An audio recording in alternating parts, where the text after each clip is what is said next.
Hello, everybody. My name is Dan Rozatarski, and I am here with my to do my final project for CUL142 Applied Food Science. Today, we're going to be cooking petite sirloin steak, mashed potatoes with a little bit of garlic flavor, some Brussels sprouts, and a steak Diane sauce. Probably named after a woman named Diane, I'm guessing. But what we're going to do first is start out by talking about some basic food molecules. I think we all know those basic molecules are water, carbohydrates, fats, and proteins. So as far as water is concerned, obviously most of our body's made up of water. It's the most abundant resource on this planet. Very important. H2O, two hydrogen molecules and one oxygen molecule. That is a covalent bond that bonds together, and those two molecules also, covalently bond with other molecules, which also help make our food. Carbohydrates, those are mostly a lot of sugars and starches. They're made up of different number of carbohydrate, or not carbohydrate, I'm sorry, carbon molecules put together to make, different sugars and different things. All plants and animals make carbohydrates. They use them for storing energy, and if you don't burn that energy off, unfortunately, you might get a little bit bigger in the midsection. Not too certain. But also, key fact is runners like to sometimes load up on carbs like rice, like good carbs, so that they can store that energy before a very long run. DNA, which we have, that makes up a large part of our body, that is a 5-carbon chain of a sugar, deoxyribonucleic acid, very important in our bodies. And moving on to fats, there's both mono and saturated fats, and all of our, oils, all of our, like butter, margarine, all that, those are all, fats. They all have different fat contents. Butter is usually high in saturated fat and lower in monosaturated, whereas olive oil is higher in monosaturated fat and lower in saturated fat. And then proteins are the heart of all organic activity and growth and movement. There's like 3 different types of, of proteins. As far as like in the meat, there's muscle fibers, there's connective tissue, and then there's the fat of whatever animal it is. Moving on from the basic chemistry, what we're going to be using as far as cooking method today is we're going to be using stainless steel pans, which is what we have here. Stainless steel was created as a way to keep pans shiny, because iron pans, they have a tendency to rust, and you don't want rust in your food.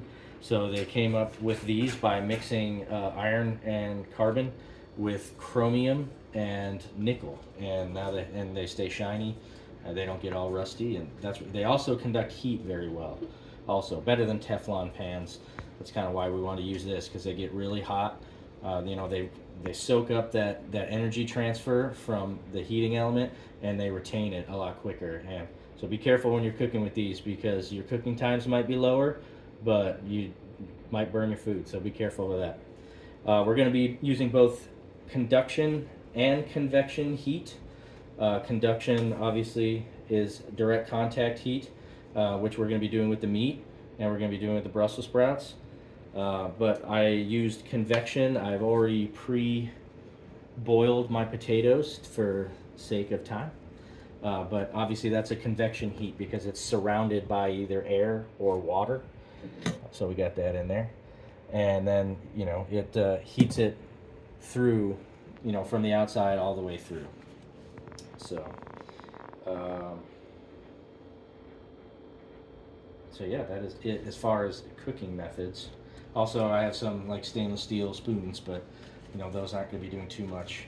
And then obviously I'll be using a mixer as well, which will add air, to my potatoes as I'm mixing in some cream. But I'll get to that as well. So first off, we are starting with the petite sirloin. I've got 2 pieces here. As you can see, you know, there's some fat, you know, there's the muscle fibers, and it looks like there's even some rough connective tissue that we'll definitely not want to eat and cut out when we get done cooking. But like I said, for the sake of time, what I'm going to do right now really quickly is I already got my pan hot. I'm going to add olive oil. We're cooking with olive oil. Like I said, it is high in monounsaturated fat. And this isn't necessarily food science, but a key, oh, it's burning already, yes.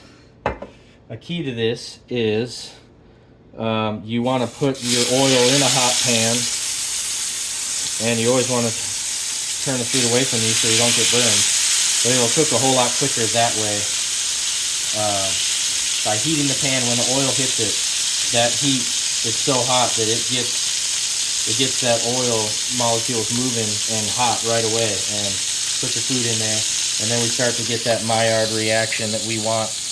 And I'm going to cook these 4 minutes per side, so hopefully they should be done, because we're looking to go for a medium rare, which internal temperature for that is 140 degrees, so we're going to try and stick with that.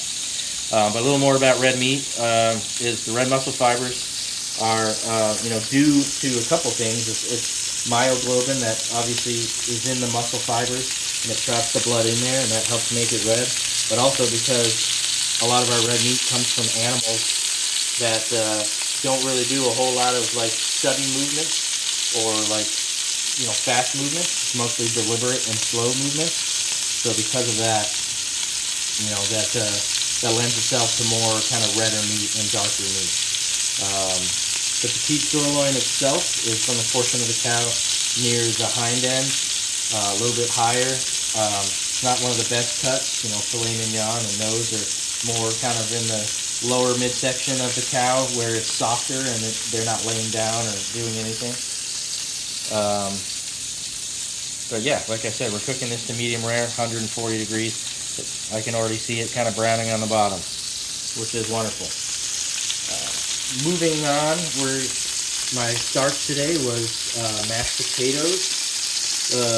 I can show those really quickly here so you can get a good look before I beat them. And I'm actually going to add cream to that, and I will get to that as well. Cream and butter, believe it or not.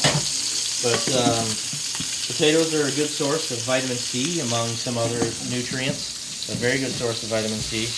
They are considered a tuber, which a lot of people think it's a root, but it is not. The tuber is actually part of the stem vegetables.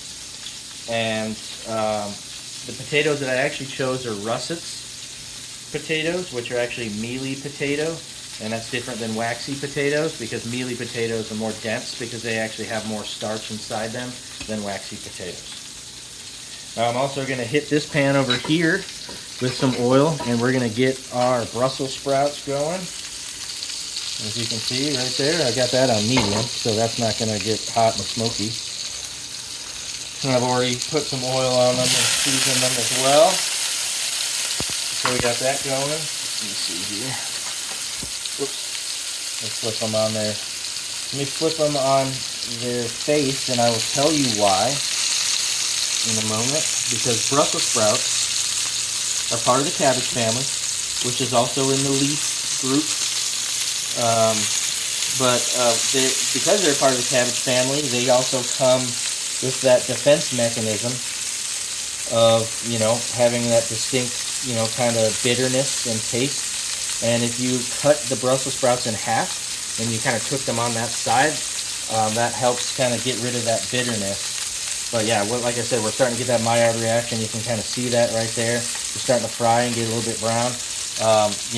Essentially, also what you could call it, cooking is denaturing. We're denaturing all of this food from its original, form into the way we're going to cook it. So you can see that these things are starting to get kind of brown, which is great.